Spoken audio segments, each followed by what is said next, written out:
Archimedes, I think यहां शायद आई है। आर्किमिडीज प्रिंसिपल, किसी को पता है क्या होता है आर्किमिडीज प्रिंसिपल? तो मतलब वॉल्यूम सॉलिड निकालना होता है। मतलब तो एक एक करके बोलो, चलो। हाँ पार्थ बताओ। सर कुछ वॉल्यूम निकालने के लिए रहता था, मैंने इसकी स्टोरी पढ़ी थी वो यूरेका वाली। अच्छा ठीक है, स्टोरी याद है?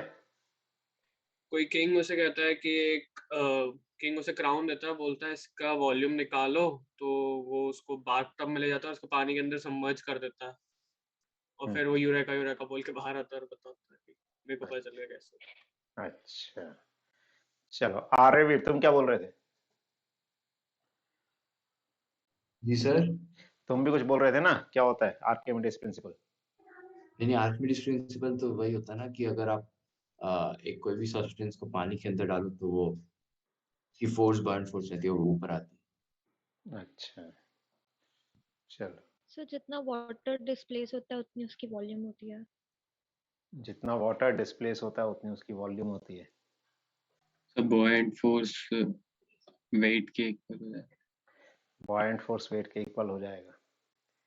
चलो ठीक है, सबको पता है लेकिन आधा अधूरा सा पता है ना?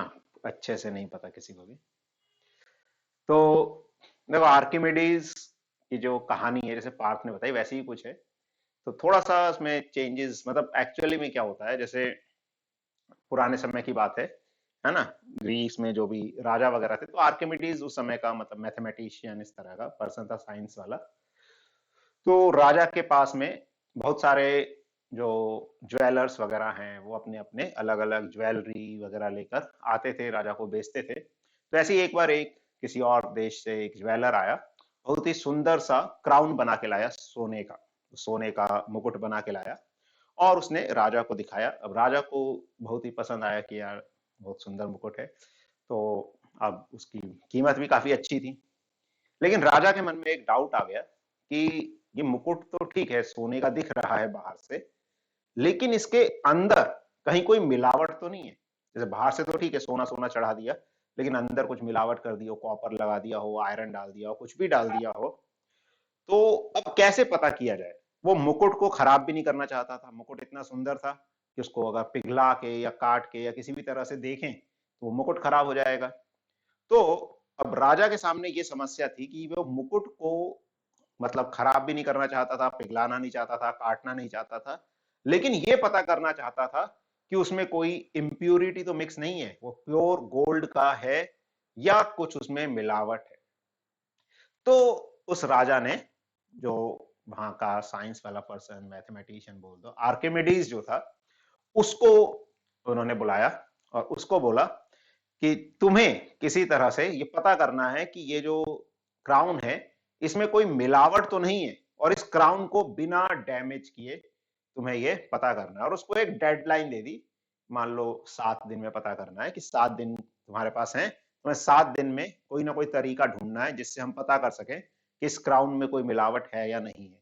और अगर नहीं पता कर पाए, फिर से पहले समय में क्या होता था, जान की कोई कीमत नहीं होती थी ना, तो नहीं पता कर पाए तो तुम्हारा सर धड़ से अलग कर देंगे, इस तरह की चीज थी। अब आर्किमिडीज ने कभी सोचा नहीं था इस तरह से इसके बारे में, और वो बेचारा फिर गया अपने घर में परेशान, सोचा, काफी सोचता रहा। इस चक्कर में खाना पीना नींद सब हराम हो रखी थी, नहाना धोना। तो ऐसे मतलब कुछ उसको समझ नहीं आ रहा था क्या करें क्या ना करें।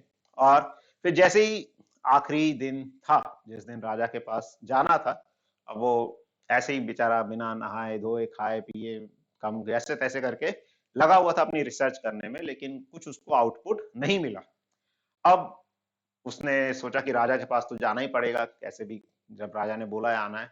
तो वो कहा कि चलो अब राजा के पास जानते हैं तो अपन नहा धो के जाएंगे। तो बाथ टब में पानी छोड़ के वो सोच रहा था, तो बाथ टब पूरा फुल हो गया, तो उसने पानी वगैरह बंद किया और फिर उस बाथ टब में नहाने के लिए घुसा। और जैसे ही नहाने के लिए घुसा, उसने देखा कि जब वो पानी के अंदर गया फुल बाथ टब में, तो कुछ पानी बाहर गया। अब वहीं से जाने उसको दिमाग में क्या आया, वो वैसे ही जैसे नहाने गया था, है ना, अपने बात मतलब बर्थडे सूट में, तो वैसे ही दौड़ता हुआ सड़कों पे यूरेका यूरेका बोलता हुआ राजमहल की तरफ भागा। तो यूरेका का मतलब होता है मैंने खोज लिया, मैंने पा लिया, इस तरह से। तो इस तरह से वो भागा और वहां से उसने ये प्रिंसिपल खोजा था जिसको आर्किमिडीज प्रिंसिपल कहते हैं। तो ये आर्किमिडीज की कहानी है। वो प्रिंसिपल क्या था? तो प्रिंसिपल ये था कि किसी भी ऑब्जेक्ट को जब पानी में डुबोते हैं तो वो क्या करता है, वाटर को डिस्प्लेस करेगा। और जो वेट ऑफ, जैसे अगर वो पूरा डूबने वाला ऑब्जेक्ट है तो वेट ऑफ जो डिस्प्लेस्ड वाटर है, ठीक है ना, वो उस ऑब्जेक्ट के लॉस इन वेट के बराबर होगा या बॉयंट फोर्स के बराबर होगा। मतलब किसी भी ऑब्जेक्ट को अगर हम पूरा पानी में डुबोएंगे तो वो ऑब्जेक्ट अपना वेट क्या करेगा, लूज करेगा। और जो वेट लूज होगा वो जितना वाटर डिस्प्लेस होगा उसके वेट के बराबर होगा। जैसे तुम भी कभी देखो कोई चीज, जैसे हैवी पत्थर अगर हम हवा में उठाएंगे और उसी को अगर पानी में ले जाके उठाएंगे तो पानी में आसान होगा उठाना या मुश्किल होगा? आसान होगा। आसान होगा। आसान होगा, क्योंकि पानी क्या करेगा, फोर्स लगा। एक ऊपर की तरफ फोर्स लगाता है जिससे उसका इफेक्टिव वेट कम हो जाता है। अब इससे इंप्योरिटी कैसे पता चलेगी? तो देखो, हर सब्सटेंस की एक डेंसिटी होती है। जैसे मान लो मेरे पास आयरन है, अगर मैं आयरन की बॉल बनाऊंगा 1 किलो की और गोल्ड की बनाऊंगा 1 किलो की, क्या दोनों का वॉल्यूम बराबर होगा? No sir. नहीं। क्यों? डेंसिटी है डेंसिटी मास और वॉल्यूम से रिलेटेड होती है। तो वॉल्यूम Yes. किसके बराबर होता है? Mass density. हाँ, मास अपॉन डेंसिटी। डेंसिटी। तो अगर मैं 1 किलो की आयरन की बॉल लूंगा, 1 किलो की कॉपर की बॉल लूंगा, 1 किलो की गोल्ड की बॉल लूंगा, 1 किलो की सिल्वर की बॉल लूंगा, सबकी डेंसिटी अलग अलग है तो सबका वॉल्यूम अलग अलग होगा। अब मैंने एक अगर बाल्टी पूरी भर दी पानी से, ठीक है, और बाहर मान लो एक हमने टब रख दिया, टब के अंदर बाल्टी रख दी।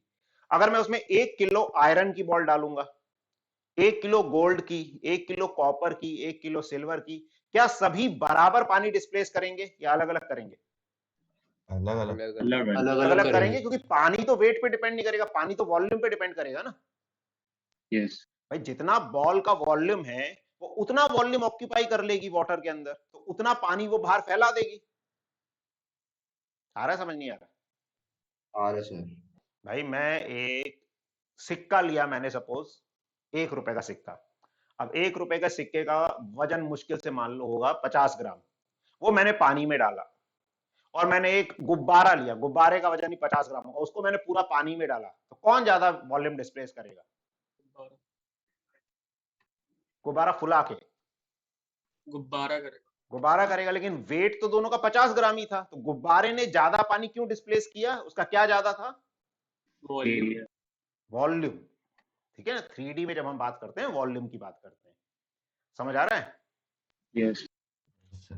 ठीक है, तो आ रहा है सर। अब यही कॉन्सेप्ट था। तो अब कैसे हम इंप्योरिटी पता करेंगे? अब मान लो वो क्राउन जो है, सपोज 2 किलो का क्राउन था, अगर वो प्योर गोल्ड से बना हुआ है तो मैं 2 किलो का अगर एक सोने की गेंद लूं अलग से, ठीक है ना, हमारे पास 2 किलो का मान लो सोने की एक गेंद है, अब मैंने एक बाल्टी टब लिया, टब के ऊपर बाल्टी रखी, बाल्टी में क्या भर दिया, पानी भर दिया, उसमें एक 2 किलो की सोने की गेंद डाल दी, उसने पानी डिस्प्लेस किया, हमने टब में इकट्ठा किया, उसको मेजर कर लिया कितना पानी है।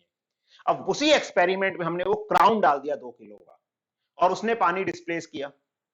अगर उसने भी उतना ही पानी डिस्प्लेस किया जितना 2 किलो की सोने की बॉल ने किया या सोने की बिस्किट ने किया मान लो, तो वो प्योर गोल्ड का होगा। क्यों? क्योंकि अगर वो प्योर गोल्ड का है तो दोनों का वॉल्यूम बराबर आएगा। लेकिन अगर उसमें कुछ इंप्यूरिटी होगी तो डेंसिटी वेरी हो जाएगी ना इंप्यूरिटी होने से। यस। आ रहा है समझ? भाई सोने में अगर आ कुछ रहा है। मिलावट होगी तो डेंसिटी तो दोनों का मिक्सचर की डेंसिटी हो जाएगी ना कुछ, यस सर। यस। वॉल्यूम भी डिफरेंट आ जाएगा 2 किलो के हिसाब से, यस सर। तो जो पानी डिस्प्लेस होगा वो डिफरेंट होगा। Yes sir. तो अगर उस क्राउन ने 2 किलो की सोने की बॉल ने जितना, मतलब गोल्ड की बॉल ने जितना पानी डिस्प्लेस किया, तो उससे ज्यादा या कम जो भी पानी डिस्प्लेस किया होगा, that means there is some impurity in that crown. आ रहा है समझ? Yes sir. Yes sir. है ना? तो अब तो इतना समझा रहे हैं, उसने तो सोच के मत देखो, सोचे पानी में नहाते वक्त ये चीज समझ आ गई उसको कि ऐसे हम इंप्यूरिटी पता कर सकते हैं। तो इस तरह से आर्किमिडीज प्रिंसिपल का जन्म हुआ और एक अच्छा तरीका भी होता है जिससे हम सब्सटेंसेस में इंप्यूरिटी को मेजर कर सकते हैं विदाउट डैमेजिंग देम। ठीक है, क्लियर हुआ? बेसिक कॉन्सेप्ट क्या Yes, है? sir. Yes yes sir. चलो, तो अब आर्किमिडीज प्रिंसिपल कहता क्या है? तो ये तो कहानी हो गई, कहां से आया। अब कहता यह है कि कोई भी ऑब्जेक्ट अगर हम लिक्विड में इमर्स करेंगे तो वो अपना वेट लूज करेगा। ठीक है, अच्छा इसमें आर्किमिडीज ने तो पूरे ऑब्जेक्ट को इमर्स करने वाली बात के लिए मतलब वो रूल देखा था उस वक्त, लेकिन इसको जनरलाइज करते हैं। तो ऑब्जेक्ट चाहे पूरा डूबा हुआ हो चाहे पार्शियली डूबा हुआ हो, अगर वो आधा भी डूबेगा तो भी अपना वेट क्या करेगा? लूज करेगा। और जो वेट लूज करने का मतलब क्या है? इफेक्टिव वेट कम हो जाएगा, मतलब जो हम मेजर करेंगे वेट वो कम हो जाएगा। ऐसे नहीं वेट क्यों चेंज हो जाएगा, मतलब पानी के अंदर उसका जो वेट मेजर करेंगे दैट वो कम हो जाएगा। कितना कम हो जाएगा? जितना लिक्विड वो डिस्प्लेस कर रहा होगा, जितना लिक्विड उसने डिस्प्लेस किया उस लिक्विड के वेट के बराबर उसका वेट क्या हो जाएगा? कम हो जाएगा।